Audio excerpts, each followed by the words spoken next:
iya, silakan duduk. Iya. Sudah ya, sudah pada duduk semua ya. Sudah. Sudah. Silakan dinyamankan dulu duduknya. Ya. Kalau mbaknya di sana kok terlihat sekali gelisah, habis dari mana mbak? Kelas. Oh kelas. Oh, ini sebelumnya teman-teman di sini sudah saling kenal atau belum saling kenal ya? Ada yang sudah, ada yang belum. Oh sudah. Kalau mbaknya sendiri sudah kenal dengan yang mana? Oh, kalau mbaknya yang di pojok, Apa? sudah kenal atau belum? Belum. Oh, belum. Oke, sepertinya di sini kayak suasananya masih canggung ya, mungkin karena belum saling kenal juga. Ya sebelumnya apakah teman-teman sudah kenal dengan saya? Belum. Belum ya. Baik. Jadi ya, baik. Jadi perkenalkan nama ibu itu Busmarina, tetapi teman-teman di sini bisa memanggil saya dengan nama Ana. Ya, nah di sini saya selaku konselor yang akan membimbing kalian di sesi ngobrol-ngobrol kali ini. Nah, biar tidak canggung, mungkin saya mau minta dari mbaknya yang pojok dulu untuk memperkenalkan diri, mulai dari nama panggilan, terus nama lengkap juga boleh, kemudian hobi dan juga jurusannya. Ayo mbak. Oke, terima kasih. Perkenalkan nama saya Nisa, bisa dipanggil Nana. Nana. Iya. Mbak Nana sekarang semester berapa mbak? Saya semester 5. Oh semester 5 di jurusan? PGSD. PGSD, oke. Kalau hobinya sendiri mbak Nana apa? Hobinya saya suka mendengarkan musik dan juga membaca novel. Oh, oke, baca novel. Kemudian kalau dari mbaknya dia lanjut Karena aku kan biasa dipanggil Sina, jurusan teknologi pendidikan. oh teknologi pendidikan. Kalau hobinya sendiri mbak dia apa? Hobinya mendengarkan musik. Oh musik. Apa mbak itu musik rock atau musik punk atau apa mbak? Musik apapun yang enak didengarkan aja. Musik galau berarti juga suka. Oh iya, suka sekali kalau itu. Kalau mbak Elma, kok mbak Elma? Oh iya ini mbak Elma ya, kemarin kan saya sempat menghubungi mbak gitu ya. Mungkin mau perkenalkan diri lagi aja. Jadi izin memperkenalkan diri, nama aku Elma Asasabina, biasa dipanggil Elma, jadi jurusan teknologi pendidikan. Untuk hobi mungkin juga sama seperti kakak-kakak ini, dengerin musik, tapi bukan musik galau, tapi musik-musik yang cheerful. Dan juga jajan aja sih. Jajan semua jajanan. Iya, juga sih, ya. Jajan-jajan. Ada rekomendasi jajanannya mbak? Pasreng. Basreng. Oh di mana itu mbak? Ini ada yang buka baru, gambar apa? Oh ada, itu di sebelah mana yang berapa? Sebelah Kancong. Kancong ini kan, yang kancong ini. Itu enak juga mbak. Nah, jadi di sini teman-teman sudah saling kenal ya. Ini ada Mbak Elma, di situ ada Mbak Nadia, ya. Terus yang di sana yang paling pojok itu Mbak Nana. Halo Mbak Nana. Mbak Nana sepertinya lelah sekali ya teman-teman. Ya. Nah, agar suasana ini juga bisa lebih cheerful lagi, Ibu punya game ini namanya itu sambung kata. Maka teman-teman sudah tahu sambung kata itu gimana? Belum ibu. Belum ya? Oke, jadi nanti mungkin kalian bisa mengawali dengan meminta dulu. Terus yang keluar pertama itu orang yang bisa mengatakan atau menyebutkan satu kata. Misalnya Mbak Elma menyebutkan aku. Terus orang kedua itu harus menyebutkan aku mau. Terus orang ketiga juga tetap kayak gitu. Apakah sudah paham teman-teman? Paham ya. Oke, mungkin bisa langsung mulai home minta. Breng.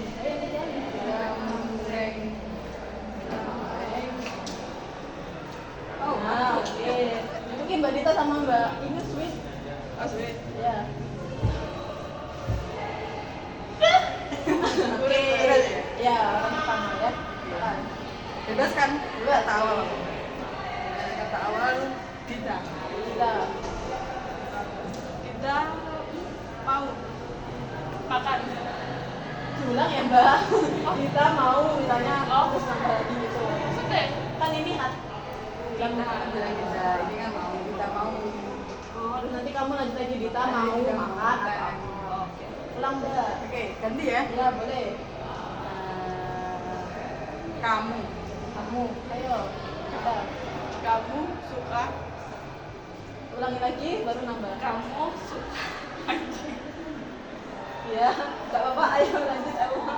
Kamu suka anjing cowok. Cowok ya. Lanjut. Kamu suka anjing cowok warna.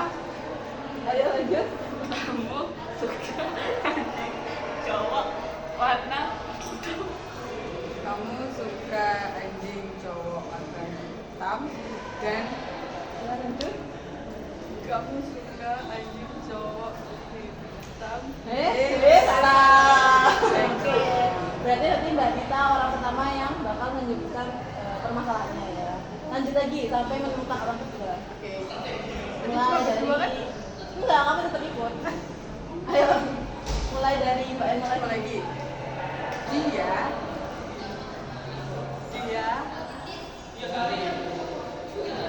TikTok. suka Dia suka minum kopi. Dia suka minum latte.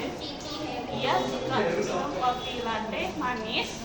Dia suka minum kopi latte manis sama dia suka minum kopi latte manis sama teman. Dia suka minum kopi latte dengan teman. Enggak ya? Ayo. Sama. Oke, berarti orang yang terakhir menyebutkan masalah adalah Mbak Elma. Oke. Seperti itu ya. Sudah paham? Sudah. Oke, sebelumnya Ibu mau bertanya, teman-teman di sini apakah sebelumnya sudah pernah ikut konseling atau belum? Belum pernah. Pernah. Kalau Mbak Dita sendiri? Pernah. Oh, pernah. Dulu konselingnya secara kelompok kayak gini atau individu? Oke, individu. Nah, kalau dari yang Mbak Dita tahu nih, kira-kira konseling itu ngapain aja sih? Yang pertama kita menceritakan unek-unek permasalahan kita, terus mungkin dari konselingnya itu memberikan feedback atau feedback sih. Oke, ya itu kurang lebih seperti itu ya. Jadi konseling di sini itu teman-teman bisa menceritakan permasalahan atau hal-hal yang sekiranya mengganggu kalian gitu ya dalam kehidupan kalian secara terbuka, secara sukarela, dan juga kalian nggak usah merasa khawatir kalau kalian akan diketahui oleh orang selain yang ada di sini. Nah, berhubung ini juga konseling kelompok, jadi teman-teman di sini harus bisa saling berkomitmen untuk menjaga cerita-cerita teman-teman kalian satu sama lain, dan juga karena ini konseling kelompok juga, jadi ada aturan-aturan yang harus kalian sepakati bersama. Nah, mungkin dari teman-teman di sini ada apa aja sih yang sekiranya harus disepakati, mungkin yang sekiranya apa ya untuk perjalanannya konseling ini secara efektif. Mungkin kalau misalnya ada yang mau ngomong atau mengajukan pertanyaan kita angkat tangan atau gimana, mungkin bisa disampaikan mungkin dari yang Mbak Tengah dulu. Kalau dari aku sih komitmennya ini aja sih, kayak jangan cerita lain. Kalau dari Mbak Emma, Sama sih, mungkin kayak jangan gitu ya. oke, jangan cepu. Kalau Mbak itu, Anak sama. oh malu. Oke, jadi di sini kita sepakati bersama ya, kalau misalnya kalian nggak boleh cepu, seperti itu ya. Setuju teman-teman? Setuju. Baik. Nah, setelah ini apakah kalian ada kegiatan lain setelah konser ini? Ada ibu. Ada. Kalau Mbak Elma sama Mbak Dita ada atau enggak? Ada sih, nggak sih. Oke, kalau misalnya konseling ini diadakan selama kurang lebih 30 menit, apakah teman-teman bisa melakukan sampai akhir? Bisa ya, baik. Nah, sebelum kita mulai, apakah teman-teman ada yang mau ditanyakan terlebih dahulu terkait konselingnya? Baik, mungkin dari Mbak Dita sendiri bisa langsung menjelaskan.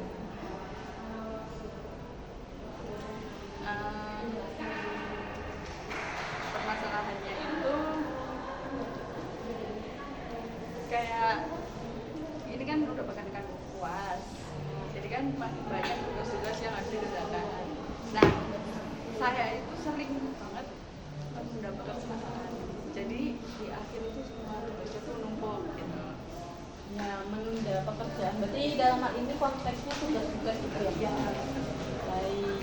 Kemudian tugas-tugas yang ditunda ini apakah semuanya semua mata kuliah atau hanya beberapa saja? Hanya beberapa aja sih. Dan itu cukup mengganggu dalam kehidupan Mbak Dita seperti itu ya.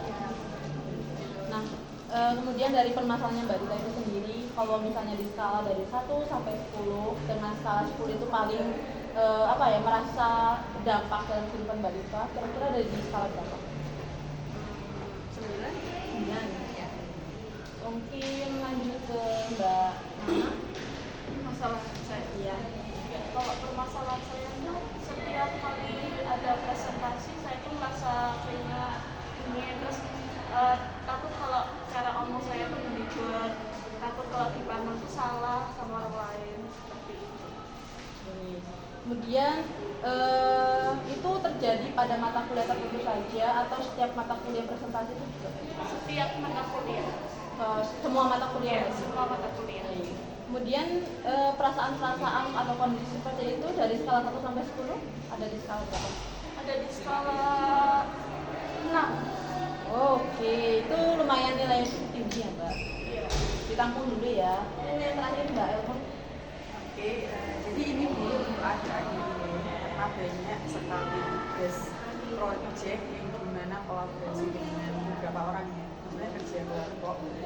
Itu kan banyak beberapa matkul yang tugas projectnya itu kan berkelompok. Nah, ada di salah satu matkul ini yang dimana saya cukup merasa bingung, gelisah ya, kayak capek gitu.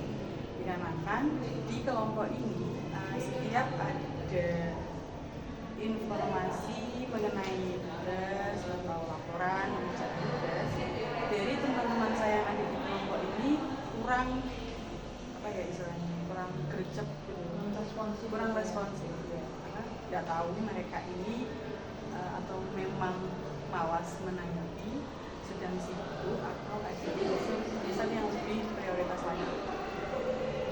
Tapi itu cukup mengganggu untuk saya dikarenakan saya bukan orang yang ada prioritas yang penting banget gitu. Jadi kan saya mikir gimana ya kalau teman-teman yang lain nggak ada inisiatif bahas ini gitu. Padahal dari aku itu kayak kalau aku ngerjain sendiri itu kan jadi berat sendiri. Jadi kondisi di sini itu Mbak Elma merasa bimbang, bingung, gelisah dan terhadap teman-temannya Mbak Elma yang kurang responsif. Gitu ya. Nah, kalau dari skala 1 sampai 10 kira-kira dari skala berapa? Dalam hal ini mungkin masuk di skala 9,2. Oke, 9,2 ya. Berarti nilai di sini Mbak Elma paling tinggi ya. Dimana tadi kan Mbak Dita itu 9, Mbak Nana itu 6. Jadi untuk konseling kali ini kita akan membahas terlebih dahulu masalahnya Mbak Elma. Jadi teman-teman apakah setuju? Kalau Mbak Elma sendiri nggak apa-apa? Nah, mungkin Mbak Elma bisa menceritakan lebih lanjut mengenai kondisinya Mbak Elma. Jadi untuk tugas kelompok ini di salah satu kelompok terdiri kan dari 6 orang. 6 orang ini 3 diantaranya yang bisa dikatakan sangat tidak responsif. Tidak tahu ya karena apa, atau mungkin dari skala prioritas tinggi atau ada sedang bekerja atau sedang melakukan hal lain yang lebih penting, saya juga tidak tahu. Tapi setiap diingatkan ini ada loh laporan itu belum selesai juga ini, mereka itu tidak ada respon, tidak ada inisiatif mengerjakan secara harus diukur dulu gitu. Kan harusnya ya gitu ya, kita kan juga semua punya sibuk, kita semua juga punya capek.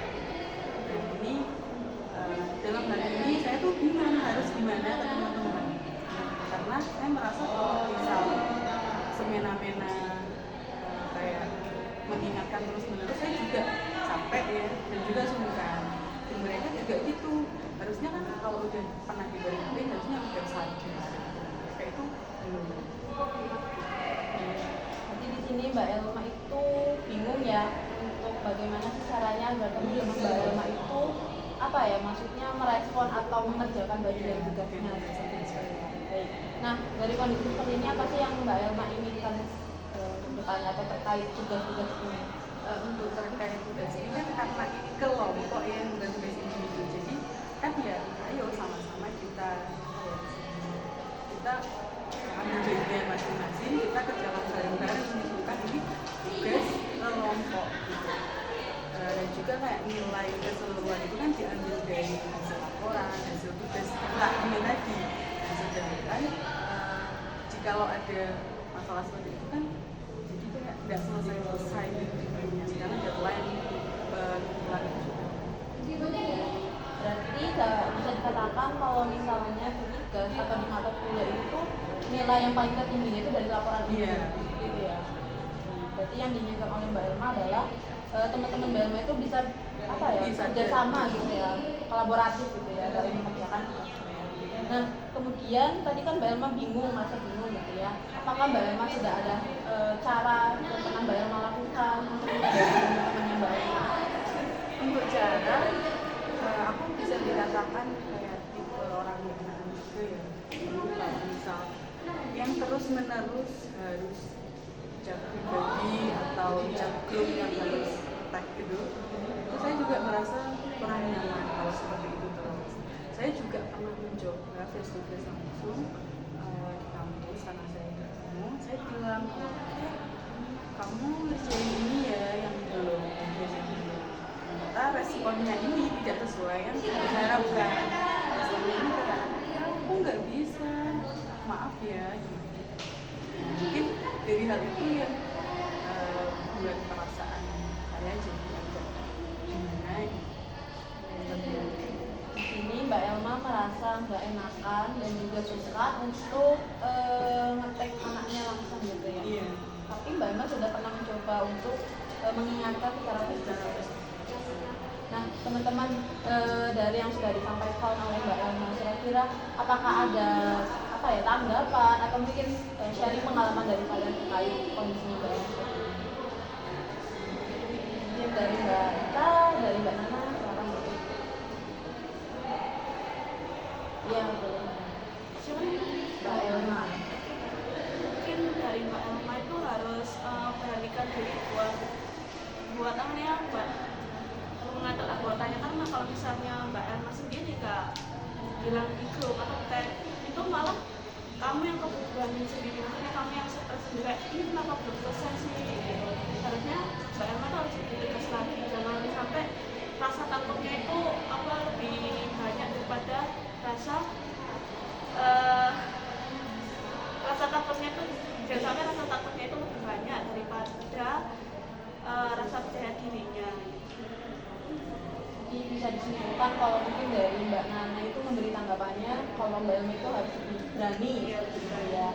Karena ujung-ujungnya nanti kalau misalnya Mbak Elma tetap terus-terusan nggak enakan, mungkin nanti akan berdampak juga kehidupan Mbak Elma. Itu kurang lebih ya. Apakah ada lagi Mbak Nana? Itu aja. Kalau Tapi itu pengalaman nggak bisa. Oke, Mbak Nana juga berarti pernah mengalami kondisi seperti itu ya.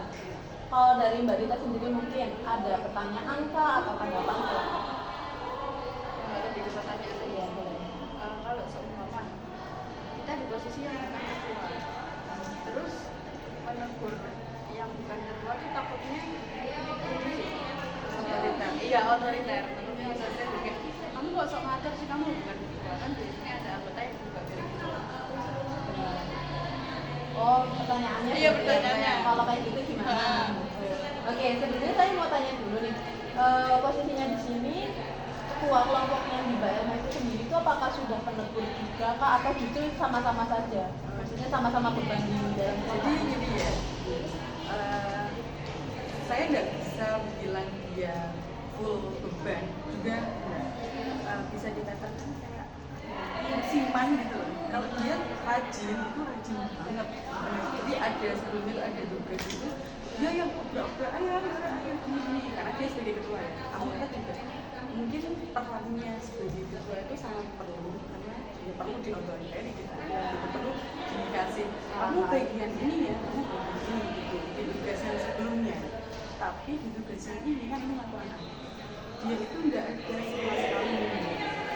Hanya mungkin mengingatkan ayo Rek, dirawat lagi, tinggal gitu. Tapi setelah aku lihat di story itu setelah kerjaan itu kok nggak ada yang berubah, kayak maksudnya nggak tahu ya dia ngerjain yang mana juga, nggak ada keterbukaan antara kita udah ngerjain yang mana nih dengan orang juga. Berarti kondisinya di sini Mbak Elma itu nggak tahu ya, maksudnya ketuanya itu tuh sudah mengerjakan bagian mana aja, sedangkan kan mungkin maksudnya atau keinginannya Mbak Elma itu sebagai leader itu harusnya mengarahkan teman-temannya gitu ya. Nah, apabila di kondisi seperti itu, apakah Mbak Elma itu pernah menegur atau mengingatkan ketuanya Mbak Elma untuk bisa mengarahkan? Iya.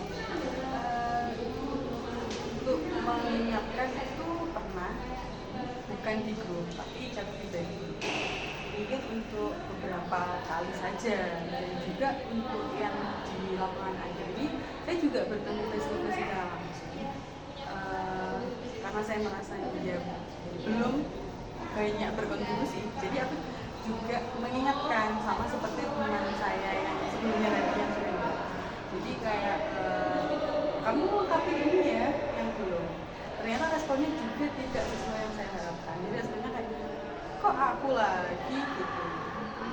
Jadi dengan jawaban-jawaban seperti itu yang membuat saya kayak diingatkan kok maaf responnya gitu. Nah, ketika berada di situasi seperti itu, bagaimana sih perasaannya Mbak Elma? Kesel ya, Kesel ya, tentu ya. tapi kayak ya udah gitu. Saya memahami kondisinya Mbak Elma ya, situasi Mbak Elma itu menurut saya juga tidak mudah ya. Di satu sisi Mbak Elma itu merasa kesal, merasa marah, tetapi ya balik lagi karena Mbak Elma di sini juga bukan leader dari kelompok tersebut, jadi ya mau gimana pun terbatas gitu ya kondisinya. Kemudian juga sebetulnya Mbak Elma itu sudah menegur gitu ya, mengingatkan, tetapi ya itu responnya dari temannya bahkan kelompok atau kelompoknya Mbak Elma itu tidak sesuai gitu ya. Nah kemudian Mbak Elma dari hal-hal tersebut kan berarti Mbak Elma menginginkan kalau teman-temannya Mbak Elma itu yang pertama bisa responsif, bisa saling bekerja sama dalam membantu proyek tugas ini, dan juga mungkin lebih mengetahui job desk-nya mereka gitu ya, bertanggung jawab lah intinya. Nah kemudian dari yang hal tersebut kan juga Mbak Elma sudah melakukannya dengan kayak tadi kan menegur dan sebagainya. Nah kira-kira dari peristiwa tersebut itu kan ada, sepertinya kalau saya nangkep itu masih belum efektif gitu ya. Nah kira-kira untuk kedepannya sendiri dari yang sudah Mbak Elma sebutkan cara-caranya tadi, apa sih yang akan Mbak Elma lakukan atau evaluasi terhadap Mbak Elma sendiri? Mungkin ya tadi saya juga setuju dengan tanggapan Mbak Nana, agar aku lebih tegas lagi untuk mengingatkan mereka, tapi karena aku juga merasa aku udah sering gitu, kayak udah nggak mau lagi aku. Nah untuk evaluasi diri aku kan jawabannya itu tadi, mungkin untuk kedepannya ini ada satu temanku lagi, istilahnya dia juga tegas gitu. Dia itu udah 2 kali istilahnya tulang punggung kelompok, jadi ada 3 orang, kita itu selalu pick up tugas, karena yang 3 ya itu ada yang slow respon di WhatsApp group, ada yang mungkin lagi sibuk ikut apalah yang lain gitu ya. Jadi di kelompok saya ini ya 3 orang ini mungkin ya di akhir nanti ya ujung-ujungnya kita berdua Itu untuk evaluasi diri Mbak Elma. Nah kemudian dari evaluasi tersebut kan tentunya ada hal-hal yang harus Mbak Elma lakukan gitu ya. Kira-kira adakah Mbak Elma menemukan cara lain untuk menghadapi situasi seperti itu, mungkin dengan cara mungkin melaporkan ke dosen mungkin, atau diancam mungkin kayak gitu, adakah? Mungkin ini ya Bu, jadi di akhir mata kuliah ini ada sistem penilaian teman, sesama teman. Aku merasa itu adalah kesempatan untuk mencurahkan kekesalan itu. Jadi aku mungkin dengan cara itu sih, karena sampai saat ini juga belum ada respon yang bisa dari mereka. Berarti untuk kedepannya yang akan Mbak Elma lakukan itu mungkin dengan mengisi penilaian sebaya itu dengan sejujurnya. Nah teman-teman dari yang sudah disampaikan oleh Mbak Elma, ada nggak sih cara lain yang sudah disampaikan oleh Mbak Nana ataupun yang lainnya belum disampaikan atau yang sekiranya Mbak Elma coba dari cara ini? Mungkin bisa menegur dengan cara yang lebih tegas gitu ya, atau kayak diberi rasionalnya kayak kenapa kamu harus kerjain ini atau yang lain. Kalau ada tanggapan lain boleh. Ya boleh. Kalau mungkin dari aku kan tadi masalahnya dari ketuanya mungkin harus membangun kelompok itu harus mikir dulu kelompok mana sih yang lebih yang maksudnya dilihat tuh kita tuh kan bisa lihat kan orang mana yang kontribusinya tuh banyak, terus jiwa tersisnya tuh siapa, itu yang menjadi ketua. Kalau misalnya sudah terlanjur mau gimana pun kamu yang harus menegur ketuanya itu kayak kamu kan ketuanya harusnya kan tahu bagaimana dia tuh bagaimana ngerjain, terus anggota ini mana yang harus ngerjain itu. Mungkin masalahnya di ketua, tapi kamu juga harus bisa ngerjain ketua, jangan takut gitu. Kalau misalnya kamu takut udah selesai. Izin menanggapi ya. Iya. Jadi sebenarnya dari antara ketua ini sudah menurutku di antara yang lain ya, itu sudah cukup yang terbaik dari jiwa kepemimpinan. Tapi ya itu tadi loh, kan aku udah dia itu kayak musiman gitu loh, utang gitu loh. Jadi nggak selalu yang terus enggak. Jadi ada waktu juga dia itu rajin banget kebangetan gitu. Jadi kan kayak duh gimana nih kalau menghadapi orangnya itu dulu kayak utang, jadi nggak perlu gitu, udah bisa nebak aja dia akan. Mungkin dari yang lainnya ada yang mau menanggapi lagi pernyataannya Mbak Elma? Iya, silakan Mbak Nana. Kalau misalnya dia bersihkan itu kenapa dia ditunjuk sebagai ketua? Ya kenapa ditunjuk sebagai ketua? Harusnya kan tahu kalau dia tuh sebagai ketua tuh harusnya dia tahu tanggung jawab dia ke kelompok itu gimana. Terus kenapa kamu yang nggak mengajukan diri sebagai ketua? Apa karena kamu merasa takut untuk menegur anak-anak? Jadi izin ya, Silakan, santai saja ya teman. itu kan sebelumnya itu kan karena ini proyek 1 tahun ya dari mata kuliah yang sebelumnya. Apa ya? Apakah ada kesimpulan dari sekolah enggak sih, tapi memang dari punya kelompok itu memang kebanyakan kan cowok dan juga cewek-cewek. Ini juga kan cowok aja gitu, mungkin dirasa dia bisa jadi imam, jadi pemimpin gitu, karena dia juga sebenarnya rasa leadershipnya jadi baik, tinggi, tapi sepertinya ya di akhir-akhir ini atau di beberapa bulan ini dia itu ada prioritas yang mungkin kita di kelompok ini nggak tahu, dan dia nggak bilang kalau misalnya aku sibuk apa ya apa, dia tuh nggak bilang, tapi malah jadi kayak gitu tadi kurang kontribusi. Dari Mbak Nana ada lagi? Dan dari Mbak Ika? Ini sih harusnya kalau bisa menyampaikan ke ketuanya kalau emang lagi sibuk ngomong aja gitu, harusnya ada rasa keterbukaan dari si ketuanya buat ngomong apa lagi sibuk, tolong backup dulu atau gimana. Ada lagi? Dari Mbak Elma ada yang mau ditanggapi lagi? Ya, baik.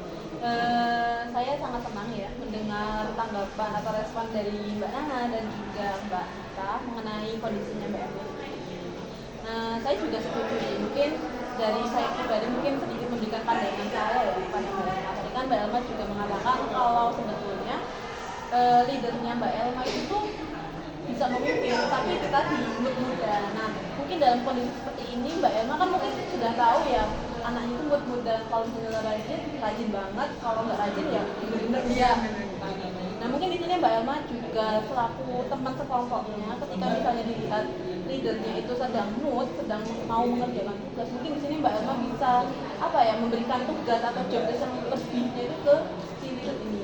Jadi ketika misalnya si leader ini sedang tidak mood, itu setidaknya sudah ke backup waktu si leader ini sedang mood mengerjakan tugasnya. Gitu. Kemudian juga itu tadi yang seperti Mbak Ika bilang, kalau misalnya sibuk itu harusnya bilang gitu, karena ya walaupun ini adalah tugas sebagai ketua kelompok gitu ya, untuk bertanggung jawab terhadap dirinya sendiri. Tapi mungkin di sini juga karena Mbak Elma ini adalah teman sekelompoknya, Mbak Elma ya juga bisa terbuka, bisa menyampaikan keinginannya Mbak Elma itu apa. Itu juga merupakan hak Mbak Elma selaku teman dalam timnya.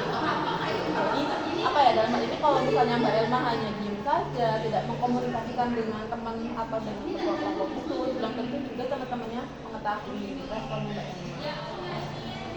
Jadi mungkin dalam hal ini disimpulkan ya, kalau Mbak Elma itu harus bisa lebih terbuka lagi dan juga mungkin lebih berani. Dan Mbak Elma ada lagi yang disampaikan atau yang ditanyakan? Saat ini sudah. Nah teman-teman, jadi sejauh ini kita sudah membahas kondisi yang mengganggu kondisi kehidupan Mbak Elma, yaitu kondisinya itu Mbak Elma nggak enakan, kurang nyaman terhadap teman-teman kelompoknya yang kurang responsif, sehingga Mbak Elma itu merasa stres, merasa bimbang gitu ya.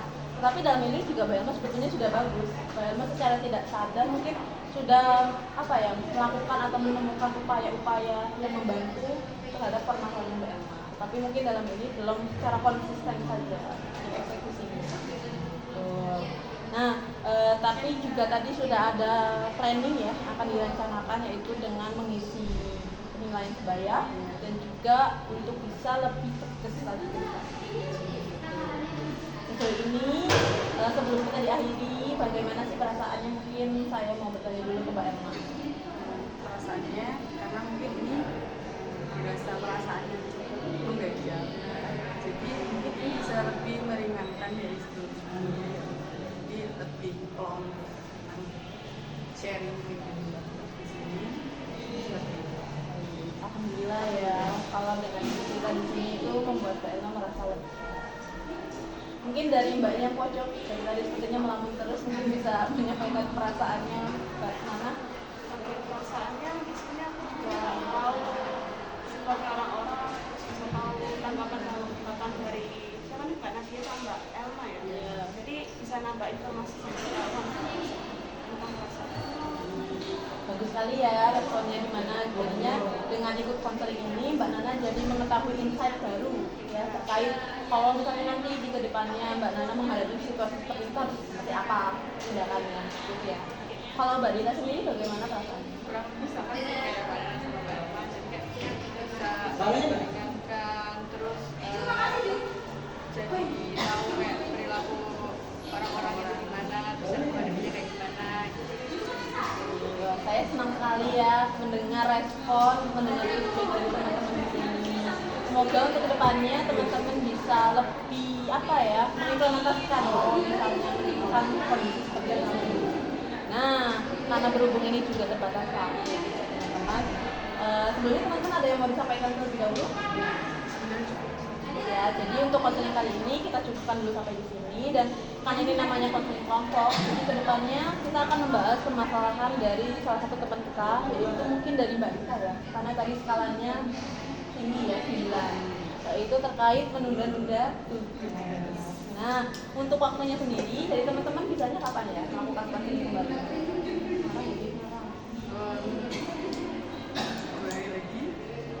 2 hari lagi. Berarti hari apa ya Bu? Kalau misalnya hari Selasa depan, bisa teman-teman? Untuk waktunya nanti akan saya infokan kembali ya melalui WhatsApp. Ini sepertinya belum ada grupnya ya. Ya nanti saya buat ya. Oke, sebenarnya terima kasih teman-teman sudah meluangkan waktunya dan juga mau mempercayakan saya mendengar keluh kesahnya kalian. Semoga teman-teman di sini juga bisa saling berkomitmen ya untuk menjaga cerita teman-teman kalian. Seperti seperti itu. Apabila tidak ada lagi yang mau disampaikan, teman-teman bisa melanjutkan aktivitas berikutnya. Terima kasih Bu. Ya, mari Mbak. Hati-hati ya Mbak di jalan. Ya.